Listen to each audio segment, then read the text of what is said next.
परम श्रद्धेय संतवृंद, हिंदू मत महामंडलम के माननीय अध्यक्ष श्रीमान नायर जी, उपाध्यक्ष श्रीमान हरदास जी, कार्यवाह श्रीमान राजगोपाल जी, मेरे दाहिने तरफ बैठे सभी विशिष्ट नागरिकगण, उपस्थित सज्जन, माता भगिनी, मुझे भी हिंदी में बोलने की सूचना थी और मैं बैठकर इसलिए बोल रहा हूं कि भाषांतर परिच्छेद से परिच्छेद का होगा, तो बार बार उठने बैठने के बजाय वो सीधा चलता रहे, इसलिए बैठकर बोल रहा हूं। यहां आकर मैं गौरवान्वित अपने आप को समझता हूं। आप ये जानते हैं कि संपूर्ण हिंदू समाज के संगठन के लिए राष्ट्रीय स्वयंसेवक संघ 100 साल से काम कर रहा है, परंतु उसके भी पहले 1913 से समय की इस आवश्यकता को समझकर तब से आज तक इस हिंदू मत परिषद के द्वारा सतत 113 साल से काम कर रहे आप लोगों के सामने मैं आया हूं, तो मुझे ऐसा लगता है कि किसी सीनियर के सामने कोई जूनियर खड़ा है, और इसलिए हिंदू मत महामंडलम के सभी कार्यकर्ताओं को, प्रेरक लोगों को, प्रवर्तकों को, संतों को मेरा विनम्र नमस्कार है। परम श्रद्धेय സന്യാസി ശ്രേഷ്ഠന്മാരെ, ഹിന്ദുമത പരിഷത്തിൻ്റെ അധ്യക്ഷൻ PS നായർജി, ഹിന്ദുമത പരിഷത്തിൻ്റെ ഉപാധ്യക്ഷൻ advocate Haridas G, general secretary Rajagopal G, എൻ്റെ വലതുഭാഗത്തിരിക്കുന്ന വിശിഷ്ടരായ സജ്ജനങ്ങളെ, അതേപോലെ ഈ ഹിന്ദുമത ഏകതാ സമ്മേളനത്തിൽ പങ്കെടുക്കാൻ വേണ്ടി എത്തിയിരിക്കുന്ന നല്ലവരായ സഹോദരന്മാരെ, എല്ലാവർക്കും ആദ്യമേ എനിക്ക് ഇന്ന് വന്നപ്പോൾ എന്നോട് പറഞ്ഞു ഹിന്ദിയിലാണ് സംസാരിക്കേണ്ടതെന്ന്. ഹിന്ദിയിൽ സംസാരിക്കുമ്പോൾ തർജ്ജമ വേണ്ടി വരും, അത് ഖണ്ഡികയായിട്ട് തർജ്ജമ ചെയ്യേണ്ടി വരും എന്നതുകൊണ്ട് ഇടയ്ക്ക് എഴുന്നേൽക്കുകയും ഇരിക്കുകയും ചെയ്യുന്ന സൗകര്യം ഒഴിവാക്കുന്നതിന് വേണ്ടി ഞാൻ ഇരുന്ന് സംസാരിക്കുകയാണ്. ഇവിടെ ഇന്ന് നിങ്ങളുടെ മുന്നിൽ ഇരിക്കുമ്പോൾ അങ്ങേയറ്റം അഭിമാനം എൻ്റെ മനസ്സിൽ ഉണ്ടാവുകയാണ്. കാരണം രാഷ്ട്രീയ സ്വയംസേവക സംഘം സമ്പൂർണ്ണ ഹിന്ദു സമാജത്തിൻ്റെയും സംഘടനയ്ക്കായി സ്ഥാപിതമായിട്ട് 100 വർഷങ്ങളായി. പക്ഷേ അതിനും മുമ്പ് 1913 മുതൽ അതേ ആവശ്യത്തെ മുന്നിൽ കണ്ടുകൊണ്ട്, കാലത്തിൻ്റെ ആവശ്യത്തെ തിരിച്ചറിഞ്ഞ് ഈ പ്രദേശത്തെ ആളുകൾ ഈ ഹിന്ദുമത പരിഷത്തിന് തുടക്കം കുറിച്ചു. 113 വർഷം പൂർത്തീകരിക്കുകയാണ് ഈ മഹത്തായ സംരംഭം.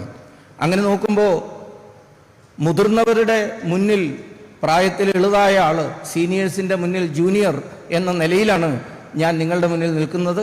അങ്ങനെയുള്ള നിങ്ങൾക്ക് ഓരോരുത്തരെയും ഈ ഹിന്ദുമത പരിഷത്തിൻ്റെ കാര്യകർത്താക്കൾ, പ്രവർത്തകന്മാരെ ഓരോരുത്തരെയും ഞാൻ പ്രണമിക്കുകയാണ്. जीवन जीने के लिए शक्ति चाहिए। शक्ति समाप्त हो गई तो जीवन भी समाप्त हो जाता है। समाज की शक्ति उसकी एकता में होती है। एक एक व्यक्ति के शारीरिक बल के ऊपर वो निर्भर नहीं रहती।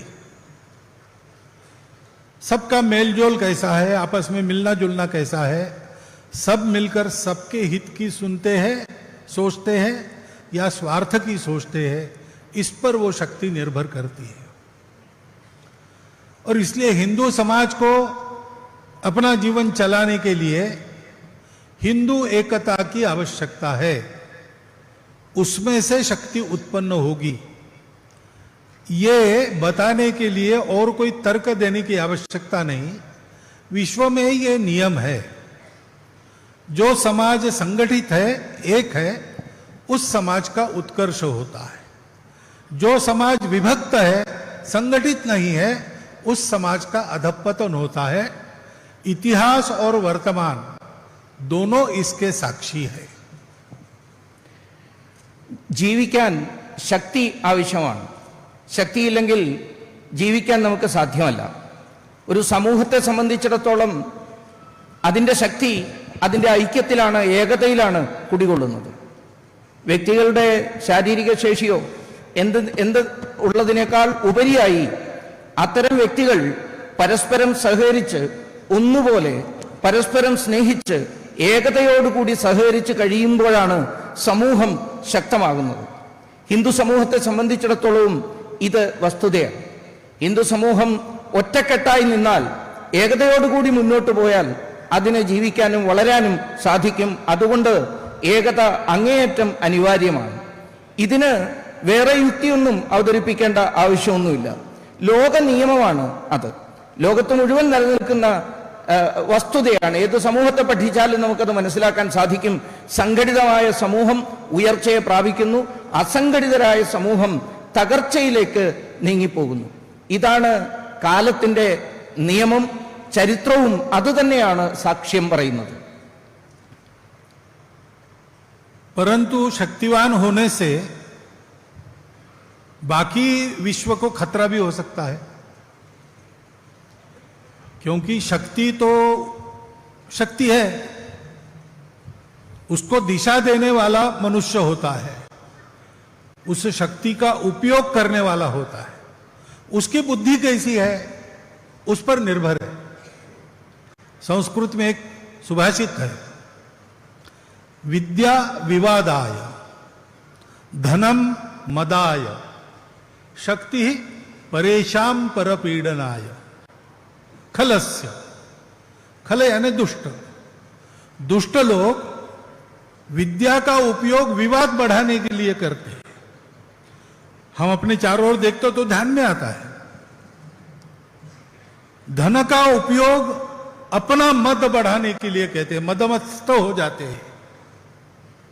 और शक्ति का उपयोग दूसरों को पीड़ा देने के लिए करते हैं। लेकिन साधो विपरीतमेतत्, साधु लोगों का इससे उल्टा होता है। ज्ञानाय दानाय च रक्षणाय। अच्छे लोग साधु का उपयोग, ये विद्या का उपयोग ज्ञान बढ़ाने के लिए करते हैं, धन का उपयोग दान करने के लिए करते हैं, और शक्ति का उपयोग दुर्बलों की रक्षा के लिए करते हैं।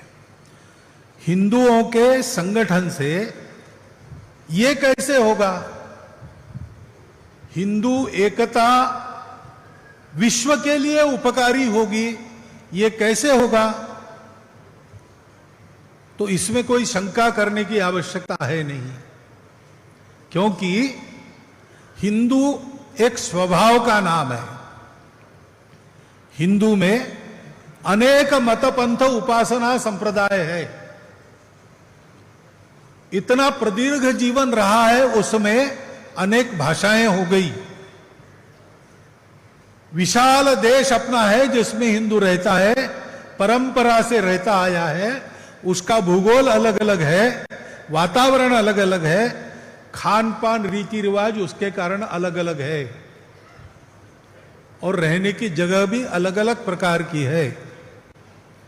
यहां रेगिस्तान में रहने वाले लोग हैं, यहां पर्वतों की चोटियों पर रहने वाले लोग हैं, यहां समुद्र किनारे पर रहने वाले लोग हैं, मैदान में रहने वाले हैं, जंगलों में रहने वाले हैं, शहरों में रहने वाले हैं, गांवों में रहने वाले हैं, सब प्रकार है। परंतु ये होने के बाद भी सबका एक स्वभाव है। उस स्वभाव का नाम हिंदू है।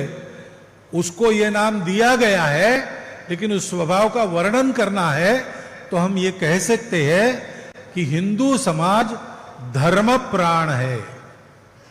इसलिए शक्ति का उपयोग विश्व कल्याण के लिए ही होगा। എന്നാൽ ഈ ശക്തിവാദം, ശക്തി വർദ്ധിപ്പിക്കുക എന്നത് അതിന് അപകടത്തിന്റെ സാധ്യതയുമുണ്ട്. ബാക്കിയുള്ളവരുടെ മേലെ ഈ ശക്തിയെ പ്രയോഗിക്കുന്ന തരത്തിൽ വ്യക്തികൾ എങ്ങനെയാണ് എന്ന് നോക്കിയിട്ടാണ് ഈ ശക്തി പ്രയോജനപ്പെടുക. ആരാണ് ഈ സമൂഹത്തിന് നേതൃത്വം കൊടുക്കുന്നത്, സമൂഹത്തിന് നയിക്കുന്നത്, അവരെ ആശ്രയിച്ചിട്ടാണ് ആ ശക്തി സമൂഹത്തിന് ഗുണകരമാവുമോ. ലഭിക്കുന്ന ഈ ശക്തിയെ, അതിൻ്റെ ദിശ, അതിൻ്റെ ഏതു വഴിക്കാണ് ഇത് പോകേണ്ടത് എന്നതിനെ സംബന്ധിച്ച് ചിന്തിക്കാൻ കഴിവുണ്ടാകണം ആ വ്യക്തികൾക്ക്. സാധാരണ സംസ്കൃതത്തിൽ ഒരു ശ്ലോകം പറയാറുണ്ട്, ചില വ്യക്തികൾ ഒരുപക്ഷെ സ്വഭാവത്തിന്റെ കാര്യത്തിൽ കലരാണ് എങ്കിൽ, അല്ലെങ്കിൽ നല്ല രീതിയിൽ ചിന്തിക്കാത്തവരാണ് എങ്കിൽ, അവർ വിദ്യ കൊണ്ട് വിവാദത്തിന് വേണ്ടി അത് ഉപയോഗിക്കും. വിദ്യ വിവാദായ. ധനം അത്തരം ആളുകളുടെ കയ്യിൽ കിട്ടിയാൽ അത് മതായ, സ്വന്തം മതം, അഹങ്കാരം, സ്വന്തം ശ്രേഷ്ഠത ഇതിനുവേണ്ടി ഉപയോഗിക്കും. ശക്തിയാണെങ്കിലോ പരപീഡനം, മറ്റുള്ളവരെ ഉപദ്രവിക്കുന്നതിന് വേണ്ടി ഉപയോഗിക്കും. എന്നാൽ സാധുക്കൾ, നല്ലവരായ ആളുകൾ എങ്ങനെയാണ്? ഈ ജ്ഞാനം ലഭിച്ചു കഴിഞ്ഞാൽ അത് മറ്റുള്ളവരുടെ നന്മയ്ക്ക് വേണ്ടിയിട്ട് ഉപയോഗിക്കും. ധനം ലഭിച്ചു കഴിഞ്ഞാൽ അത് പാവങ്ങളായ ആളുകളെ സഹായിക്കുന്നതിന് വേണ്ടി, ദാനം ചെയ്യുന്നതിന് വേണ്ടി ആ ധനം ഉപയോഗിക്കും. ഇനി അവർക്ക് ശക്തി ലഭിച്ചാലോ, നല്ലവരായ ആളുകൾ ദുർബലരായവരെ സഹായിക്കുന്നതിന് വേണ്ടി അവർക്ക് കരുത്തായി മാറാൻ തങ്ങളുടെ കരുത്തിനെ ഉപയോഗിക്കും. ഇങ്ങനെ നോക്കുമ്പോൾ ഹിന്ദുക്കളുടെ ഏകത എന്ന് പറയുന്നത്, ഹിന്ദു സമൂഹത്തിന്റെ സ്വഭാവം, ഹിന്ദു ദർശനത്തിന്റെ മഹത്വം വളരെ ശ്രേഷ്ഠമാണ് എന്നതുകൊണ്ട് അത് വിശ്വത്തിനു മുഴുവൻ, സമ്പൂർണ്ണ ജഗത്തിനും ഗുണകരമായിട്ടാണ് സംഭവിക്കുക. അതിന്റെ കാരണം, ഹിന്ദു എന്നത് ഒരു സ്വഭാവത്തിന്റെ നാമമാണ്, തനിമയുടെ പേരാണ്. അതാണ് ഹിന്ദു. ഇവിടെ ഹിന്ദു സമൂഹത്തിൽ അനേകം ആചാരാനുഷ്ഠാനങ്ങളുണ്ട്, മതസമ്പ്രദായങ്ങളുണ്ട്, ജാതി വിശേഷങ്ങളുണ്ട്. പക്ഷേ ഈ വ്യത്യസ്തതകൾ അത് താമസിക്കുന്ന പ്രദേശത്തിന്റെ പേരിലായാലും, ധരിക്കുന്ന വസ്ത്രത്തിന്റെ പേരിലായാലും, ആചാരങ്ങളുടെ പേരിലായാലും വ്യത്യസ്തത അനേകമാണ്. ചിലരിവിടെ മരുഭൂമിയിൽ പാർക്കുന്നവരുണ്ട്, ചിലരാകട്ടെ പർവ്വത പ്രദേശങ്ങളിൽ പാർക്കുന്നു, ചിലർ സമുദ്രങ്ങളുടെ തടങ്ങളിൽ, കടലിന്റെ തീരത്ത്, സമതലങ്ങളിൽ താമസിക്കുന്നവർ, നഗരങ്ങളിൽ താമസിക്കുന്നവർ, ഗ്രാമങ്ങളിൽ താമസിക്കുന്നവർ, ഇങ്ങനെ പല പ്രദേശങ്ങളിൽ പല വിശ്വാസങ്ങളോടുകൂടി ജീവിക്കുന്ന ആളുകളുടെ എല്ലാം തനിമ, അവരുടെ സ്വഭാവം, സ്വന്തം ഭാവം, അത് ഹിന്ദുത്വമാണ്. അത് അങ്ങനെയുള്ള ഹിന്ദുവിന്റെ ഈ ദേശത്തിന്, അല്ലെങ്കിൽ ഈ പ്രകൃതിക്ക്, ഈ പ്രത്യേകത, ഈ സ്വഭാവത്തിന് അനേകം വർണ്ണനകളുടെ ആവശ്യമില്ല. നമ്മുടെ ആചാര്യന്മാർ പറഞ്ഞിട്ടുണ്ട്, അത് ധർമ്മപ്രാണമാണ്, ധർമ്മമാണ് അതിൻ്റെ പ്രാണനായി വർത്തിക്കുന്നത്. ഈ വിശേഷതയോട് കൂടിയിട്ടുള്ള ഹിന്ദുവിന്റെ സംഘടന, ഒരുമിച്ച് വരൽ, അത് വിശ്വ നന്മയ്ക്ക് വേണ്ടിയിട്ട് തന്നെ ആയിരിക്കും. कौन सा धर्म, ऐसा प्रश्न उपस्थित होता है, क्योंकि आज हम दुनिया में देख रहे हैं कि धर्म के नाम पर झगड़े होते हैं, लेकिन हिंदू स्वभाव उसमें जाता नहीं। दुनिया के सारे कलह दो बातों के कारण है, एक है स्वार्थ, दूसरा है भेद। मनुष्य एक दूसरे को एकता के भाव से, समदृष्टि से देखता नहीं। वो दिखता अलग है, इसलिए जो अपने से अलग दिखता है उसको अपने से अलग मानता है। वास्तव में ये जो विविधताएं हैं, मनुष्य के भौतिक जीवन की विविधता हो अथवा अनेक मत संप्रदायों का दिखने वाला अलग अलग स्वरूप हो, अलग अलग तत्वज्ञान हो, अलग अलग आचरण हो, अलग अलग ग्रंथ हो, अलग अलग गुरु हो, ये देश काल परिस्थिति के अनुसार अलग अलग हो जाते हैं। आज हमने श्री नारायण स्मृति का भाष्य विमोचित किया। श्री नारायण गुरु जी का उपदेश क्या है? ये सारे कलह छोड़ो। सनातन धर्म का उपदेश वो कर रहे, वो बता रहे हैं कि ये सारे अलग अलग धर्म जो दिखते हैं उनका सार एक ही है, पहले से चलता आया हुआ वो धर्म सबका धर्म है। और एक साक्षात्कारी पुरुष थे, उन्होंने भी इसी प्रकार कहा था, हमारी सारी सनातन परंपरा में जो आचार्य हो गए साक्षात्कार करने वाले, उन्होंने सबने ये कहा है। तो there is a religion on top of religions, ऐसा एक ने कहा।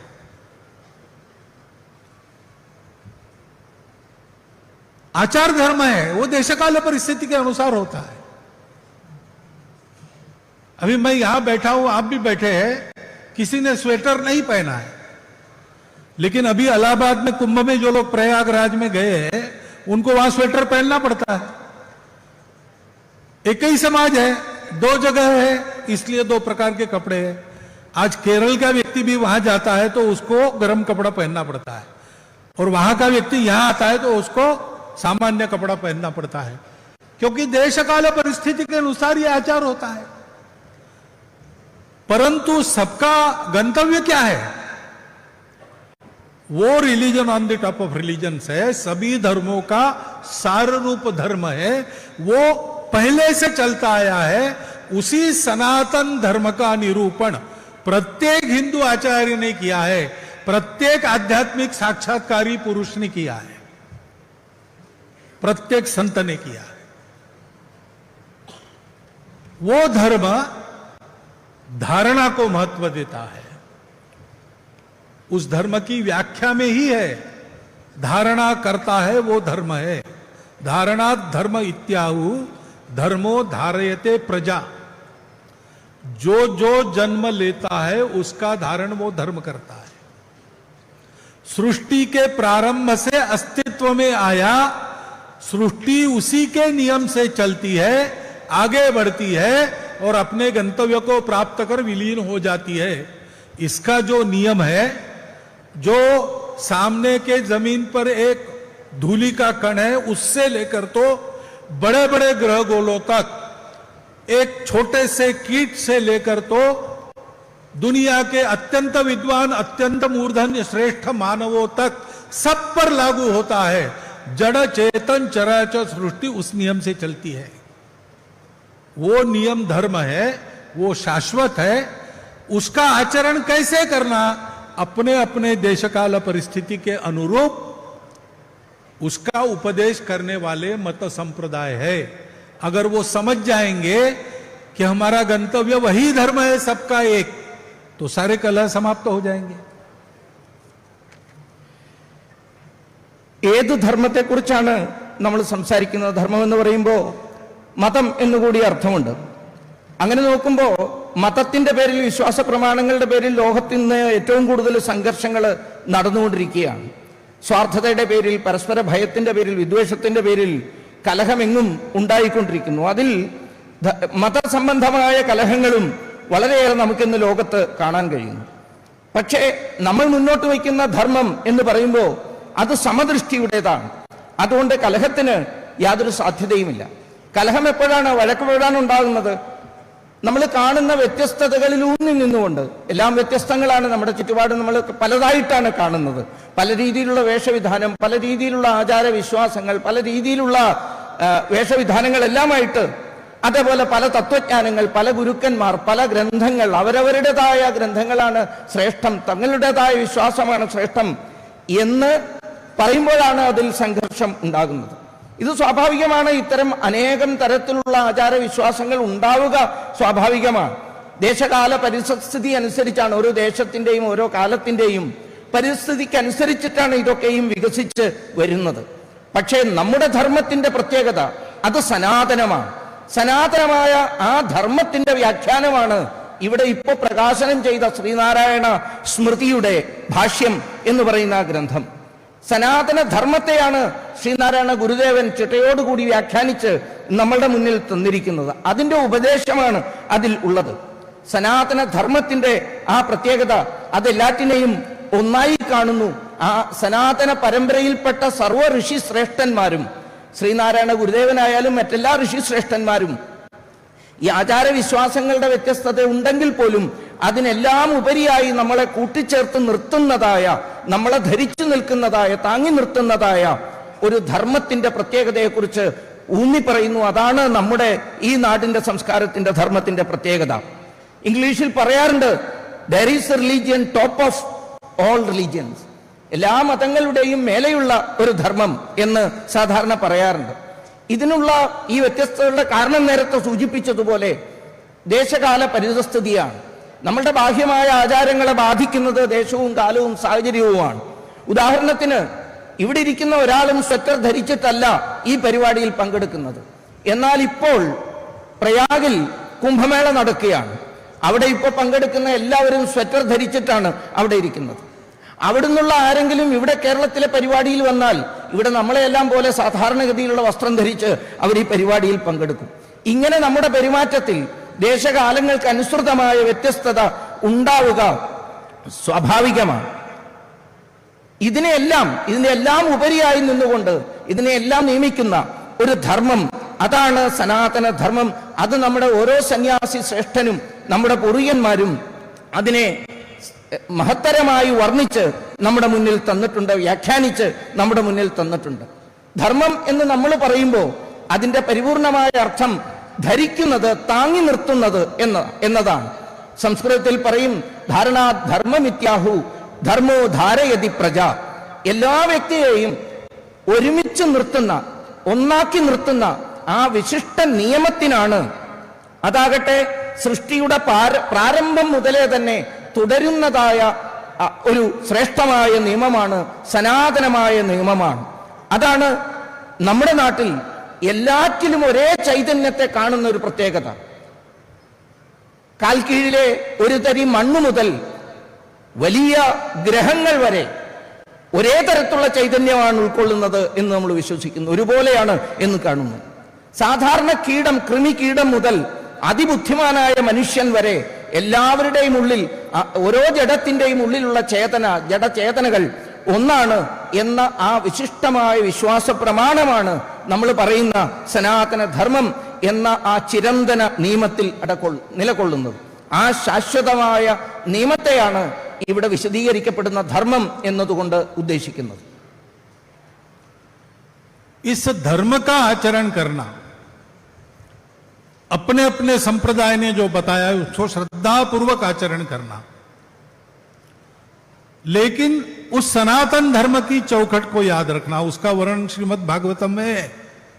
धर्म के 4 पैर है: सत्य, करुणा, शुचिता, तपस.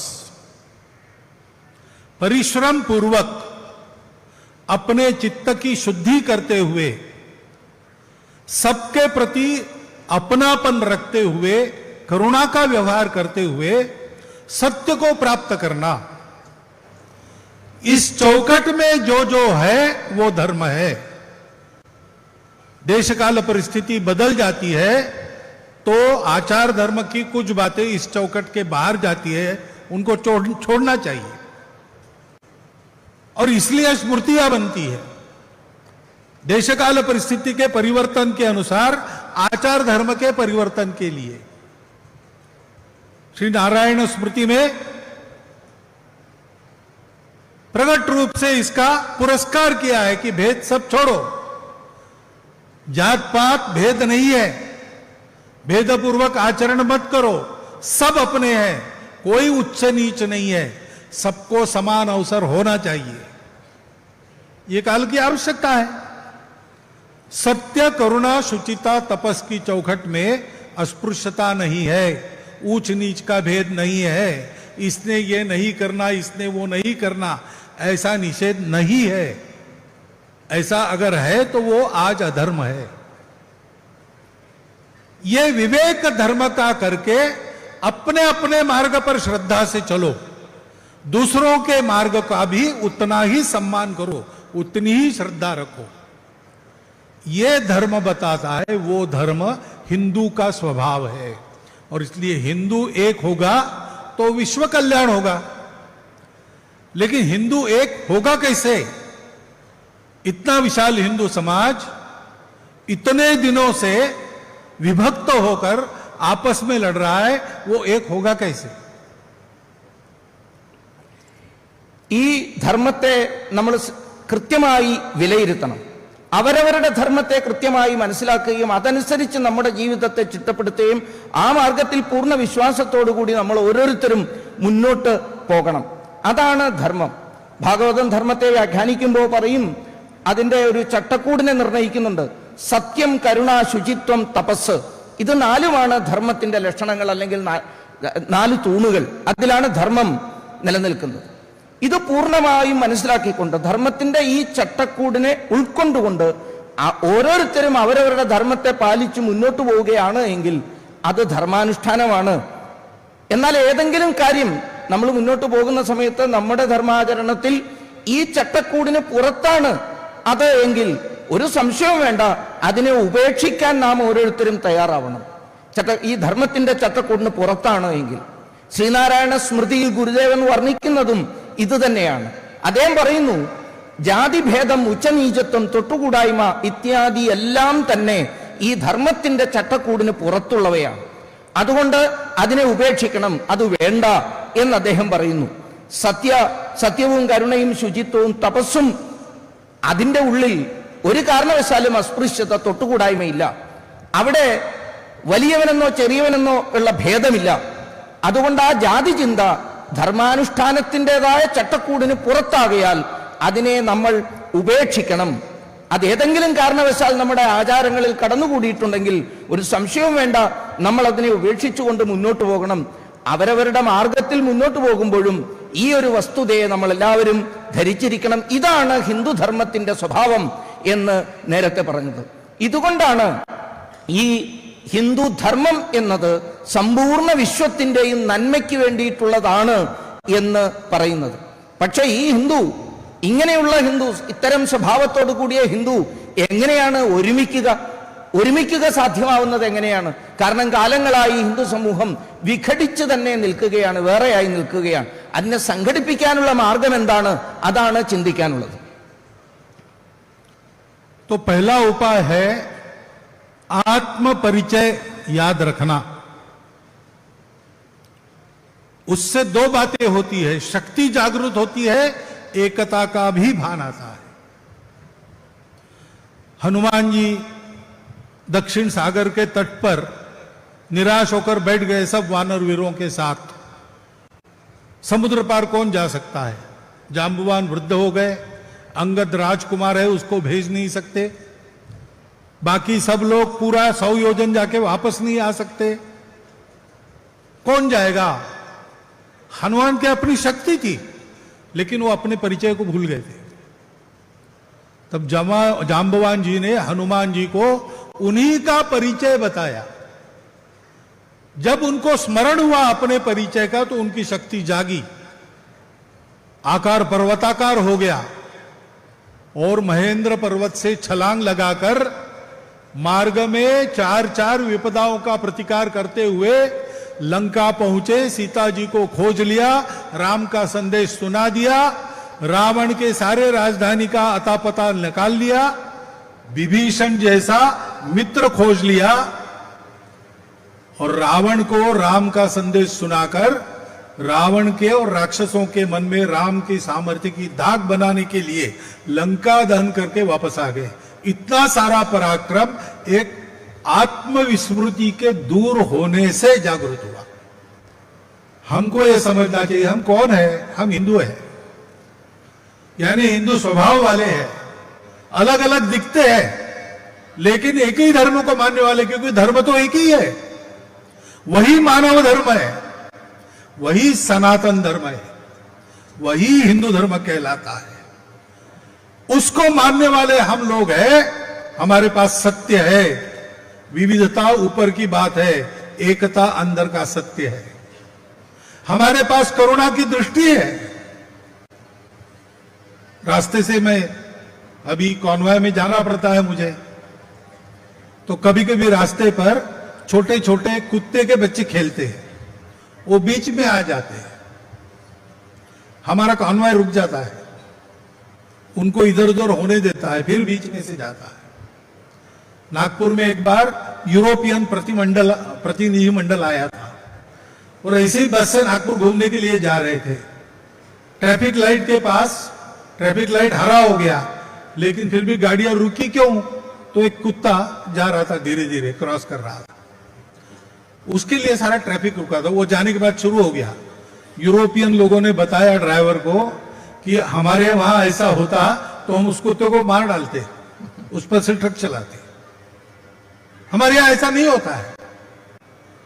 हम हिंदू है, हमारी दीर्घ परंपरा है, महान वीरों की परंपरा है, महान संतों की परंपरा है, महान समाज सुधारकों की परंपरा है।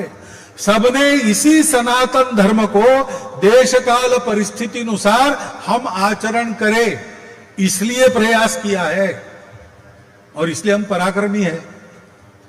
हम नहीं कर सकते ऐसी कोई बात नहीं। और हमारे पास सत्य है, और वो सत्य ये बताता है कि जड़ चेतन चराचर सृष्टि में केवल भगवान है, केवल परमेश्वर है और कोई नहीं। एक भगवान है कि अनेक भगवान है, ये विवाद ही हमारे यहां नहीं है। हमारे यहां कहते हैं केवल भगवान ही है, सर्वम खलु इदम ब्रह्मम। तो जो सामने आता है वो मेरा अपना है। वो पैसा कम कमाता है कि ज्यादा कमाता है, किस घर में जन्मा है, कौन सा काम करता है, ये सब बाहर की दुनिया की बातें हैं। मेरे पास सत्य है, वो मेरा अपना है। एक ही परमात्मा के हम दोनों अंश है। इस प्रकार से व्यवहार करना, धर्म के व्यवहार से धर्म बढ़ता है, और धर्म का रक्षण करते हैं तो धर्म अपनी रक्षा करता है। आचारात प्रभवो धर्मा, धर्मो रक्षति रक्षिता।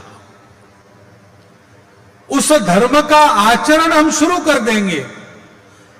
सत्य को, अपने आत्म परिचय को फिर से जानकर, शक्ति का आत्मविश्वास मन में लेकर, सब दूर सद्भावना के साथ सारी दुनिया को धीरे धीरे जोड़ेंगे, वसुधैव कुटुंबकम तक जाएंगे, तो हिंदू समाज विश्व का गुरु समाज बनेगा। इसमें कोई दो राय हो नहीं सकती। ആദ്യത്തെ ഉപായം എങ്ങനെയാണ് ഹിന്ദു സമൂഹം ഒരുമിക്കുക, മുന്നോട്ട് പോവുക എന്നതിന് ആദ്യത്തെ ഉപായം നമ്മൾ ആരാണ് എന്ന് തിരിച്ചറിയുക എന്നതാണ്. ആത്മവിസ്മൃതിയിൽ നിന്നും മുക്തരാവുക എന്നതാണ് ഏറ്റവും പ്രധാനം. അതിലെ ആദ്യത്തെ ഘടകം നമ്മുടെ ഉള്ളിലുള്ള ശക്തിയെ നമുക്ക് തിരിച്ചറിയാൻ കഴിയണം. നമ്മുടെ കരുത്തെന്താണ്, നമ്മൾ ആരാണ് എന്ന് നമുക്ക് തിരിച്ചറിയാൻ കഴിയണം. രാമായണത്തിലെ ഹനുമാന്റെ കഥ നമുക്ക് എല്ലാവർക്കും അറിയാം. ലങ്കയിലേക്ക് സമുദ്ര കടന്ന് പോകേണ്ട സാഹചര്യം വന്നപ്പോ അവിടേക്ക് ചാടിക്കടക്കാനുള്ള കരുത്ത് ആർക്കുണ്ട് എന്നതിന്റെ അന്വേഷണം നടക്കുമ്പോൾ ഓരോരുത്തരായിട്ട് അവരവരുടെ ശക്തിയെ കുറിച്ച് പറയുന്നു. അതിൽ അംഗദനൊക്കെ അങ്ങോട്ട് പോകാൻ കഴിയും, തിരിച്ചു വരാൻ കഴിയില്ല. ഇങ്ങനെ ഒരു സാഹചര്യം വന്നപ്പോ ഇതിനെല്ലാം ശക്തിയുള്ള ആള്, കടക്കാൻ വേണ്ടുന്നത്ര ശക്തിയുള്ള ഹനുമാനാകട്ടെ അതിൽ നിന്ന് വിമുഖനായി മാറിയിരിക്കുകയാണ്. കാരണം തന്റെ ശക്തി എന്തെന്ന് തിരിച്ചറിയുന്നില്ല. അപ്പോഴാണ് ജാമ്പവാൻ ഹനുമാനോട് ഹനുമാൻ ആരാണ് എന്ന് ബോധ്യപ്പെടുത്തി കൊടുത്തത്. തന്റെ ശക്തിയെക്കുറിച്ച് തിരിച്ചറിഞ്ഞതോടുകൂടി, ആത്മവിസ്മൃതിയിൽ നിന്ന് മുക്തനായതോടുകൂടി ഹനുമാന്റെ ആകാരം പർവ്വതാകാരമായി മാറി. പ്രപഞ്ചം മുഴുവൻ നിറഞ്ഞു നിൽക്കുന്ന മഹാശക്തിയായി ഹനുമാൻ പരിവർത്തനം ചെയ്യുന്നു. മഹേന്ദ്ര പർവ്വതത്തിൽ നിന്ന് മുകളിൽ നിന്ന് അദ്ദേഹം ലങ്കയിലേക്ക് ചാടി. ചരിത്രം നമുക്കറിയാം. എല്ലാ വിധത്തിലുള്ള തടസ്സങ്ങളെയും എല്ലാ വിധത്തിലുള്ള ബാധകളെയും അവഗണിച്ചുകൊണ്ട് അതിനെയെല്ലാം കടന്ന് അദ്ദേഹം ലങ്കയിൽ എത്തിച്ചേരുന്നു. സീതാദേവിയെ കാണുന്നു എന്ന് മാത്രമല്ല, ലങ്ക എന്താണ് എന്ന് തിരിച്ചറിയുകയും അവസാനം ലങ്കയിൽ രാമന്റെ സന്ദേശം രാവണന് തന്നെ അറിയിക്കുകയും രാമന്റെ കരുത്ത് അവർക്ക് ബോധ്യപ്പെടാൻ, രാമന്റെ കരുത്തിനെ കുറിച്ചുള്ള ആഹ്ലാദം അവരുടെ ഉള്ളിൽ ഏൽപ്പിക്കാൻ പോന്നവണ്ണം ലങ്ക മുഴുവൻ ചുട്ടുകരിച്ചിട്ട് അദ്ദേഹം തിരിച്ചു വരികയും ചെയ്തു. അത് എങ്ങനെയാണ് ഹനുമാൻ അത് സാധിച്ചത്? പറഞ്ഞു, ആത്മവിസ്മൃതിയിൽ നിന്ന്, മറവിയിൽ നിന്ന് സ്വയം ഉയരുക, താൻ ആരാണ് എന്ന് ബോധ്യപ്പെടുക. നമുക്ക് ഓരോരുത്തർക്കും ചെയ്യാനുള്ള കാര്യം അതാണ്. നമ്മൾ ആരാണ് എന്ന് ബോധ്യപ്പെടുക. നമ്മൾ ഹിന്ദുക്കളാണ്, സനാതന ധർമ്മവിശ്വാസികളായ വീരപരാക്രമികളാണ്. നമ്മുടെ പാരമ്പര്യം അതാണ്, നമ്മുടെ ചരിത്രം അതാണ്. ആ ബോധ്യത്തോടു കൂടി നമുക്ക് മുന്നോട്ട് പോകാൻ കഴിയണം. നമ്മുടെ ധർമ്മത്തിന്റെ വിശേഷത, സനാതനമായ ശാശ്വതമായ ചിരന്തനമായ ഈ ധർമ്മം ഹിന്ദു ധർമ്മം എന്ന പേരിൽ അറിയപ്പെടുന്ന ധർമ്മമാണ്. അതിന്റെ ആ ആദ്യ ഭാഗം സത്യം എന്നത് നമ്മൾ തിരിച്ചറിയുന്നു. ചുറ്റുപാടും അനേകം വൈവിധ്യങ്ങൾ കാണുന്നുണ്ട് എങ്കിലും ഉള്ളിലൂടെ നമ്മൾ എല്ലാവരും ഒന്നാണ്. ഉള്ളിലുള്ള സത്യം എന്നത് ഏകതയാണ് എന്ന് നമ്മൾ തിരിച്ചറിയുന്നു. ഇതേപോലെ കരുണ ഹിന്ദു ധർമ്മത്തിന്റെ വിശേഷതയാണ്, വിശേഷപ്പെട്ട ദൃഷ്ടിയാണ് നമ്മളുടേത്. എല്ലാറ്റിനോടും കാരുണ്യത്തോടു കൂടി പെരുമാറാൻ ഹിന്ദുക്കൾക്ക് സാധിക്കുന്നു. ഒരു ഉദാഹരണം, ഞാനിപ്പോ ഇങ്ങോട്ടേക്ക് വന്നത് കോൺവോയ് അടിസ്ഥാനത്തിലാണ്. അതായത് പല വണ്ടികൾ ഒരുമിച്ച് ഇങ്ങനെ വരികയാണ്. ആ സമയത്ത് റോഡിലൂടെ കുറച്ച് നായ്ക്കുട്ടികൾ റോഡ് കടന്നു പോകാൻ വേണ്ടി ശ്രമിക്കുമ്പോൾ ഈ കോൺവോയ് നിർത്തുകയാണ്. അവിടെ കോൺവോയ് നിർത്തിയിട്ട് അത് കടന്നു പോകാനുള്ള അനുവാദം കൊടുക്കുന്നത് കാണാൻ സാധിക്കും. നമുക്ക് എല്ലാവർക്കും അറിയാം അതെന്തുകൊണ്ടാണ്. ആ നായ്ക്കുട്ടിയുടെ മേലെ പോലും നമുക്ക് കാരുണ്യമുള്ളത് കൊണ്ടാണ് അത് ചെയ്യുന്നത്. നാഗപ്പൂരിൽ യൂറോപ്പിൽ നിന്നുള്ള ഒരു പ്രതിനിധി സംഘം വരികയുണ്ടായി. അവരവരുടെ പരിപാടിക്ക് വേണ്ടി പുറപ്പെട്ടു പോകുന്ന സമയത്ത് റോഡിൽ വലിയ ബ്ലോക്ക് കാണാനിടയായി. എന്താണ് ആ ബ്ലോക്കിന്റെ കാരണമെന്ന് അന്വേഷിക്കുമ്പോഴാണ് മനസ്സിലായത്, അവിടെയും ആ റോഡില് ഒരു നായ്ക്കുട്ടി കിടക്കുന്നു. അതിന് മേലെ കൂടി പോകാതിരിക്കാൻ പതിയെ ആ നായ്ക്കുട്ടി റോഡ് കടന്നു പോകാൻ വേണ്ടി വണ്ടികൾ നിർത്തിയിട്ടിരിക്കുകയാണ്. അവർക്ക് വലിയ അത്ഭുതമായി. അവര് പറഞ്ഞു, ഞങ്ങളുടെ നാട്ടിലാണ് എന്നുണ്ടെങ്കിൽ ആ നായ്ക്കുട്ടിയുടെ മേലെ കൂടി വണ്ടി കയറി വഴി നേരെ മുന്നോട്ട് പോകും. ഇതാണ് ഞങ്ങളുടെ പാരമ്പര്യം. ഇത് നമ്മുടെ കരുണാഭാവത്തെ സൂചിപ്പിക്കുന്നതാണ്. ഇതിനോടൊപ്പം തന്നെയാണ് നമ്മുടെ പാരമ്പര്യം ധീരതയിലും സാഹസികതയിലും പരാക്രമത്തിലും ഊന്നി നിൽക്കുന്നതാണ്. സമൂഹത്തിന്റെ പരിഷ്കാരത്തിന് വേണ്ടി നന്മയിലേക്കുള്ള ഓരോ ചുവടും മുന്നോട്ട് വയ്ക്കുന്നതിന് വേണ്ടിയിട്ടുള്ള പരിഷ്കരണങ്ങൾ നടത്തിയിട്ടുള്ള ആചാര്യ ശ്രേഷ്ഠന്മാരുടെ പാരമ്പര്യമാണ് നമുക്ക് ഓരോരുത്തർക്കും ഉള്ളത്. ആ പാരമ്പര്യത്തിൽ ജനിച്ച നമുക്ക് അതേ മാർഗത്തിൽ മുന്നോട്ട് പോകാൻ സാധിക്കും എന്ന കാര്യത്തിൽ സംശയമില്ല. നമുക്ക് ഈശ്വരന്റെ പേരിൽ തർക്കമില്ല. എന്റെ ഈശ്വരൻ, അവന്റെ ഈശ്വരൻ, ഒരു ഈശ്വരനാണോ പല ഈശ്വരന്മാരാണോ എന്ന പേരിലുള്ള തർക്കം മറ്റു പലരും നടത്താറുണ്ടെങ്കിലും നമുക്ക് ആ തർക്കമില്ല. കാരണം നമുക്കെല്ലാം ഭഗവാനാണ്. എല്ലാത്തിലും ഭഗവാനെയാണ് നമ്മൾ കാണുന്നത്. സർവം ഖലിതം ബ്രഹ്മ, എല്ലാത്തിലും ബ്രഹ്മം തിളങ്ങി നിൽക്കുന്നതായിട്ട് നമുക്ക് കാണാൻ കഴിയുന്നു. ഒരേ പരമാത്മാവാണ് എല്ലാറ്റിലും ജ്വലിക്കുന്നത്. അങ്ങനെയുള്ള ധർമ്മം നമ്മൾ ആചരിക്കുന്നു, നമ്മുടെ ആചാരത്തിൽ ഈ ധർമ്മത്തെ കൊണ്ടുവരുന്നു. അതാണ് ഹിന്ദു ധർമ്മത്തിന്റെ പ്രത്യേകത. നമ്മൾ എപ്പോഴും ഉറച്ചു വിശ്വസിക്കുന്നത് ആചാരപ്രഭവോ ധർമ്മ, ധർമ്മം ആചരണത്തിലൂടെയാണ് പ്രഭാവത്തിൽ വരുന്നത്, സ്വാധീനത്തിൽ വരുന്നത്, നിലനിൽക്കുന്നത്. ധർമ്മോ രക്ഷതി രക്ഷിത. അങ്ങനെയുള്ള ധർമ്മം നമ്മൾ പാലിച്ചാൽ ആ ധർമ്മം നമ്മളെയും പാലിക്കും, നമ്മളെയും രക്ഷിക്കും. ഇങ്ങനെ മുഴുവൻ സമൂഹത്തിലും ഈ നന്മയുടെ അംശത്തെ, ഏകതയുടെ അംശത്തെ, കരുണയുടെ ഭാവത്തോടുകൂടി ധർമ്മത്തിന്റെ അടിസ്ഥാനത്തിൽ നിരീക്ഷിക്കുന്ന ശ്രേഷ്ഠമായ ആ ധർമ്മത്തെയാണ് നാം സനാതന ധർമ്മം എന്ന് പറയുന്നത്. അതിലൂടെ മുന്നോട്ട് പോകുമ്പോഴാണ് നമുക്ക് ഉയരാൻ കഴിയുന്നത്, മുന്നോട്ട് പോകാൻ കഴിയുന്നത്, വളരുവാൻ സാധിക്കുന്നത്. धर्म की रक्षा के लिए धर्म का प्रबोधन करने का काम हमारे श्रद्धेय आचार्यगण और दाहिने तरफ बैठे हुए समाज के प्रमुख धर्माभिमानी लोग वो तो करेंगे ही, उनको ये सब बातें समझ में आती है. हमको उसका आचरण प्रारंभ करना है. केवल पूजा और कर्मकांड से नहीं होता, हमको करना शुरू करना है. और उसके लिए घर के सब लोगों ने मिलकर इसकी चर्चा करनी चाहिए. सप्ताह में एक बार घर में रात को निश्चित समय पर सबने इकट्ठा आना चाहिए. घर में जितने लोग हैं उतने. आजकल न्यूक्लियर फैमिली कहते हैं, 2x2 कहते हैं, तो 4 ही लोग चलेंगे. निश्चित समय पर एकत्र आना, अपनी श्रद्धा अनुसार भजन करना, उसके बाद घर में बनाया हुआ भोजन आनंद से करना, और फिर 3-4 घंटे गपशप करना 2 विषयों को लेकर.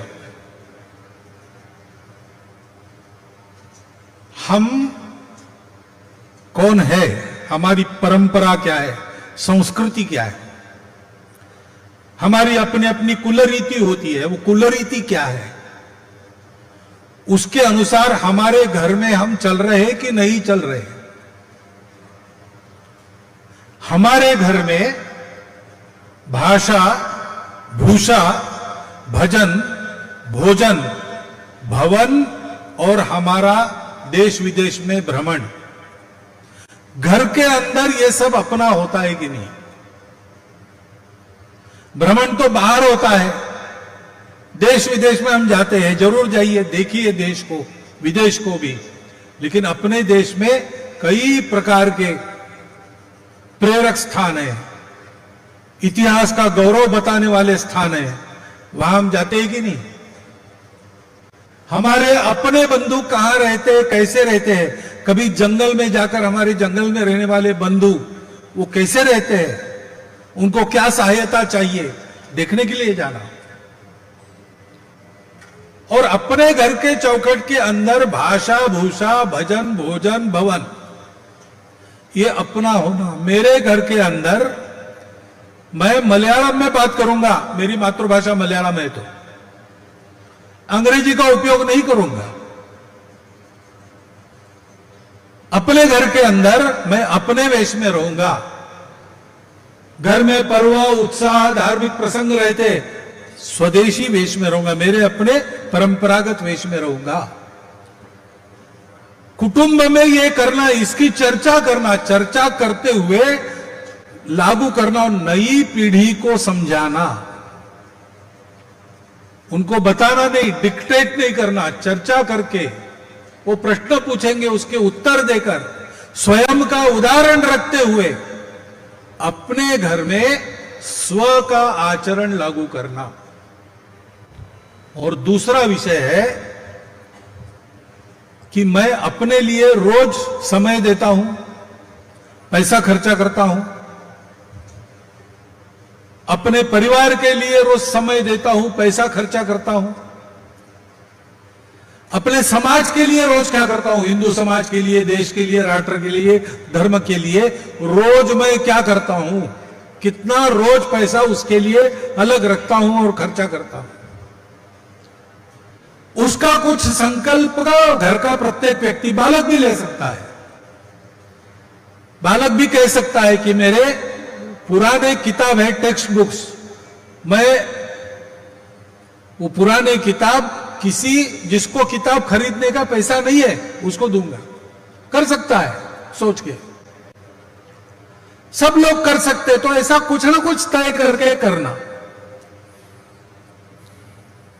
ये हम शुरू कर सकते हैं। इसके लिए किसी की अनुमति आवश्यक नहीं है, इसके लिए कोई पैसा नहीं चाहिए, ये अभी वापस जाने के पश्चात आप तय कर सकते हैं, शुरू कर सकते हैं।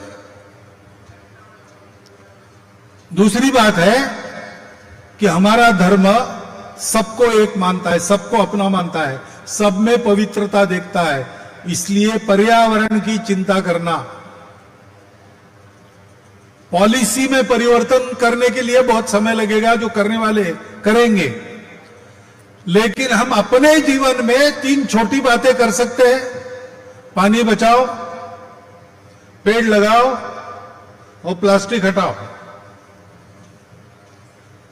क्योंकि हम वो लोग हैं, हिंदू लोग, जो गाय को भी माता कहते हैं, पहाड़ों की भी परिक्रमा करते हैं,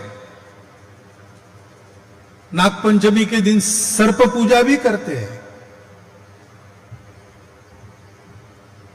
अभी आमेड़ा में जाके आया, मैं दर्शन करके आया, सर्प पूजा होती है अपने यहां। ये परंपराएं अपनी क्यों है? इन सब के साथ हम जुड़े हैं, इन सब में भी पवित्रता है, कण कण में भगवान है तो उनमें भी है। धर्म सबके लिए सुख लाता है, सबको लेकर चलता है, सब होने चाहिए, मेरा भी ठीक होना चाहिए, भला होना चाहिए, इनका भी भला होना चाहिए। देव शांति, अंतरिक्ष शांति, वनस्पतय शांति, आपस शांति, औषधय शांति, सबके लिए शांति की कामना करने वाले हम लोग हैं। हमारा नित्य व्यवहार ऐसा होना चाहिए। इसलिए पानी बचाओ, पेड़ लगाओ, प्लास्टिक हटाओ। और सब हिंदू मेरे अपने हैं। तो इतने सारे हिंदू समाज के प्रकार बाकी लोग मानते हैं, जात पात के, भाषा प्रांत पंथ संप्रदाय के, मैं सबको अपना मानता हूं। इसलिए जिस लोकेलिटी में मैं रहता हूं, जिस टाउन में रहता हूं या जिस ब्लॉक में रहता हूं, उसमें जितने प्रकार के हिंदू है, उन सब में मेरे अपने मित्र हैं और उन सब कुटुंबों में मेरे कुटुंब के मित्र कुटुंब है। मैं केवल अपने लोगों में मित्रता नहीं करता जो सहज मिलते हैं, मैं जरा प्रयास करके मेरे सर्कल के बाहर भी हिंदू समाज है, अनेक जातियों में माना जाता है, अनेक भाषाओं में माना जाता है, अनेक प्रांतों का माना जाता है, मैं उनमें भी मित्रता करूंगा। मेरा घर और उनका घर, इनका भी मित्रत्व का संबंध होगा। आना जाना, उठना बैठना, खाना पीना, ये साथ चलना चाहिए।